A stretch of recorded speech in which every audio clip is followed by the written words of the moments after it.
Bueno, mi nombre es Francisco Miranda y voy a mostrarle mi presentación sobre las aplicaciones de la lubricación y el desgaste. Yo soy de la carrera de Ingeniería de Maquinaria Pesada. Este es un trabajo para la asignatura de Tribología y Maquinaria Pesada. Como una breve introducción, eh, obviamente este video es para explicar funcionalidades de qué es el aceite, para qué sirve, qué es la fricción. Como tal, la fricción es el roce o el desgaste que se genera entre dos piezas, tanto si son dos piezas que van rotando o una pieza que se desplaza sobre una pieza que está estática. Como tal, el aceite es un derivado del petróleo que se encarga de generar una película de aceite entre esas dos piezas, porque como tal, microscópicamente, las piezas no son perfectamente lisas, sino tienen como una superficie abrasiva, y eso solamente se puede ver en un microscopio. Aquí tengo una imagen, por ejemplo, del árbol de leva, que se ve a través de un ejemplo de un microscopio cómo se ve la abrasión de la pieza en su superficie, y la película de aceite, que evita que estas dos piezas estén en contacto en constante contacto.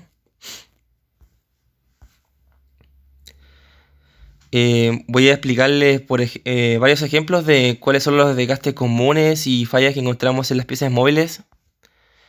El primer ejemplo será la biela. Este es un componente móvil que comúnmente se rompe.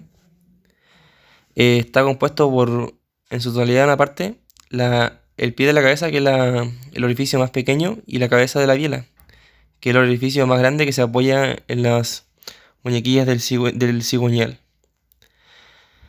Como tal, esta pieza tiene constante fricción porque está en constante movimiento. También tiene que soportar las fuerzas de las contraexplosiones generadas por el momento de combustión. Por lo tanto, soporta hartas cargas. El desgaste más común de este componente obviamente es que se rompa debido por falta de lubricación, exceso de presión o mal ajuste de las piezas. Eh, Generalmente la falla más común que encontramos en el pie de la biela y en la cabeza es que se salga de los parámetros de circunferencia, que esta pieza generalmente se va ovalando con el tiempo porque las explosiones que se generan en el momento de combustión transportan una fuerza vertical hacia abajo y no es capaz de distribuir la presión sobre el conjunto del pie de la biela y de la cabeza de la biela. Es por eso que a la hora de armar un motor o hacer cualquier intervención, los ingenieros decidieron pensar y crear un segmento que son los cojinetes. Estos están hechos de un material mucho más blando que la biela y el cigüeñal, y la idea es que si hay una impureza en el aceite o se encontró una falla en el motor y no estaba lubricando ese lugar, lo ideal es que el cojinete se desgaste antes que la cabeza de la biela o el apoyo del cigüeñal. Ya, ahora vamos a hablar del cigüeñal. Aquí tengo varias imágenes que pueden demostrar que en, eh, en donde se apoya la biela hubo falta de lubricación, por lo tanto se empezó a agrietar la superficie y generar rayones. Un motor no puede estar trabajando en esas condiciones, obviamente, y si seguimos usando el motor con el uso diario o exigiéndolo demasiado sin lubricación, a las altas temperaturas va a hacer que las piezas se ablanden y después se contraigan bruscamente, eh, propiciando el rompimiento del cigüeñal.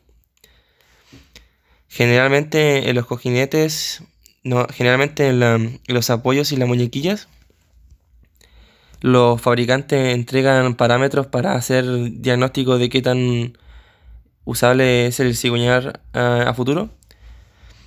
La idea es que los apoyos y las muñequillas sean perfectamente circulares, pero si encontramos conicidad o ovalamiento excesivo, es hora de cambiar el cigüeñal o, si se puede, rectificarlo. Pero obviamente casi en los motores más modernos no podemos rectificarlo porque ya están trabajando con parámetros y holguras muy, muy pequeños. Ahora voy a hablar del pistón y el bulón. Como tal, el bulón se introduce entre el pistón y la biela con tal de unirlos y se encuentra asegurado con unas llavetas. No es muy común ver un bulón que se encuentre destrozado, pero sí encontramos un recalentamiento en el motor. Por falta de lubricación, este se va a encontrar obviamente rayado o simplemente se va a soldar al pistón. Lo mismo pasa con el pistón, como este va constantemente subiendo y bajando, y no es que se encuentre toda la circunferencia del pistón apoyada sobre el cilindro. Al subir y bajar, siempre se va a apoyar la cabeza en la parte delantera y trasera, propiciando ahí un mayor desgaste. Es por eso que los pistones modernos hoy en día se recubren de parte cerámica y se aumenta el área de contacto solamente en esos lugares.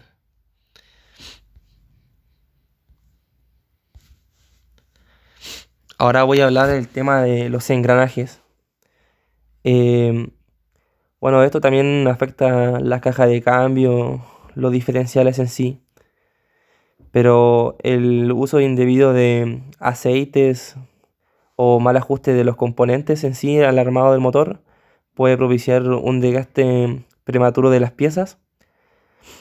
También el no cambio de aceite también afecta este problema. Y el usar aceites o, por así decirlo, que no estén cumpliendo las normativas que este motor necesita, pueden propiciar efectos como, no es muy común esto, pero sí encontramos en el problema de la cavitación.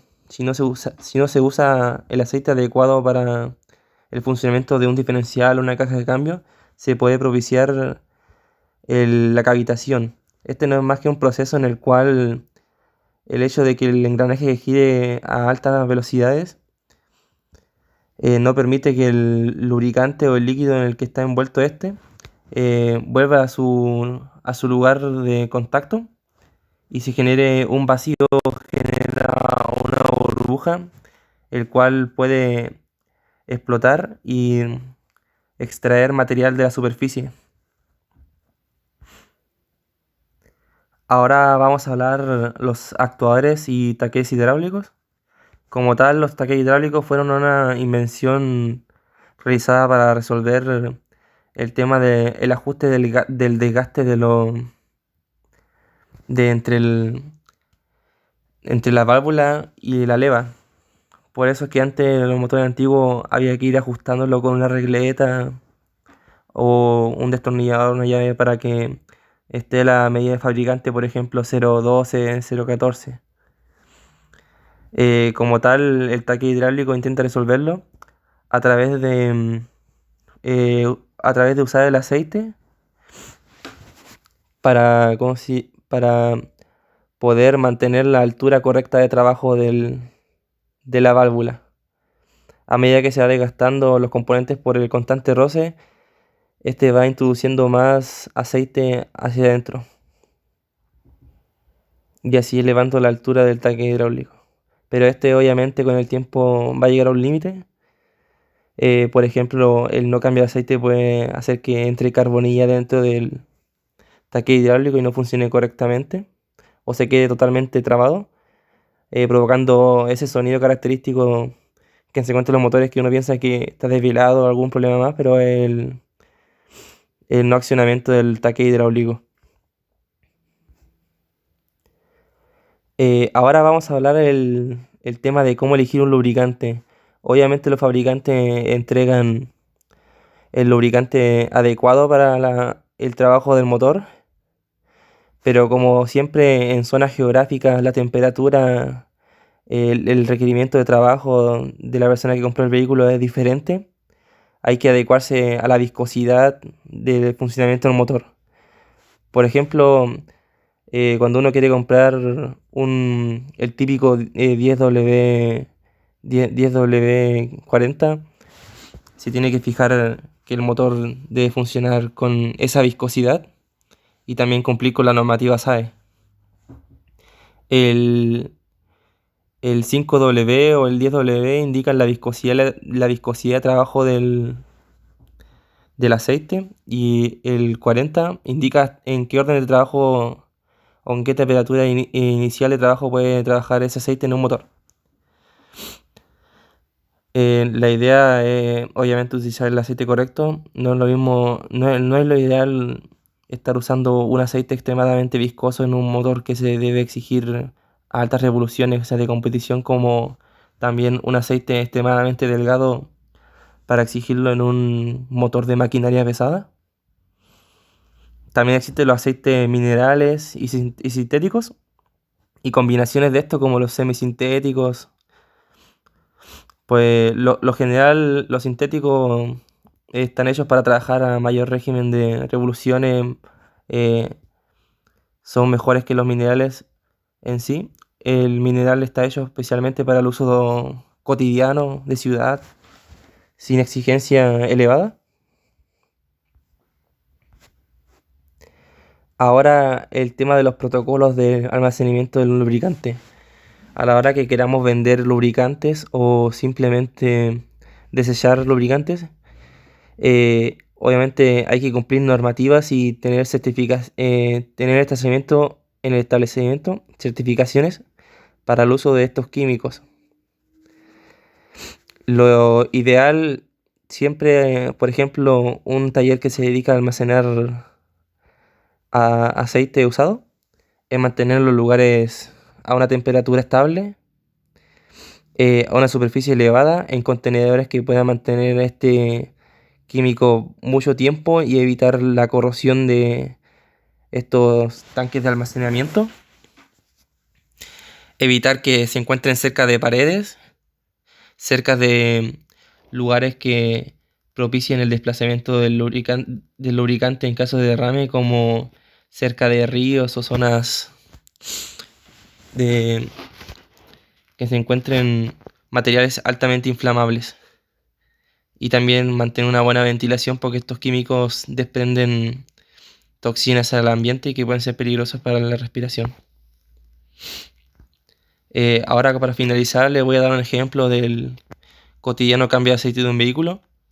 Siempre hay que seguir protocolos, analizar lo que estamos haciendo, presentar EPP, si se puede no estar trabajando solo.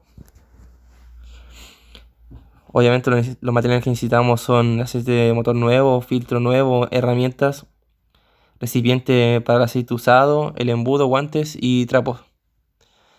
El procedimiento inicial sería la preparación, la observación, buscar las herramientas que podamos necesitar, ver si el vehículo se encuentra en perfectas condiciones, que esté bien levantado, que no se mueva, ver si encontramos alguna pieza que esté obstruyendo nuestro trabajo, y después calentar el motor para que el aceite salga mucho más rápido.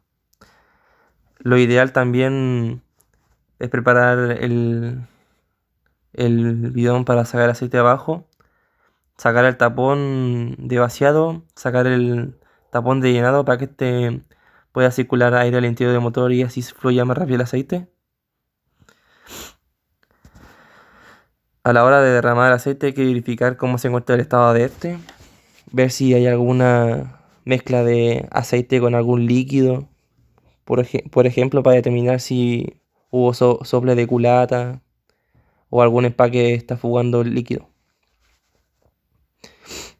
También luego de vaciar el aceite, obviamente hay que sacar el filtro, sustituirlo por el nuevo, y si se puede, ver el estado del filtro. Esto nos puede ayudar mucho a la hora de determinar si el motor ha sufrido mucho desgaste con el tiempo.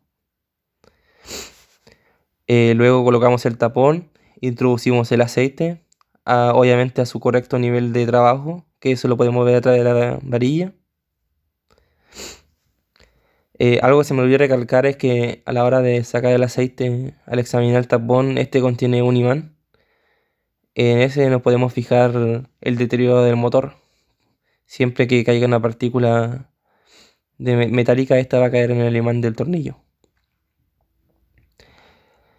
Luego de echar el aceite y colocar el filtro, se pone todos los tapones de llenado, verificar que esté todo correctamente hecho. Y si está todo hecho, encender el vehículo. Luego darle un pequeño funcionamiento, porque no es lo mismo llenar que esperar que el motor esté funcionando y llene todos los circuitos del motor. Por lo general, siempre que echemos aceite y después echemos a correr el vehículo, este va a redirigir todo el aceite a los espacios vacíos y que tengan burbujas de aire. Así que después vamos a tener que hacer un pequeño... vamos a tener que llenar de nuevo hasta llegar al nivel de la varilla de aceite. Eso fue toda la presentación. Muchas gracias por escuchar.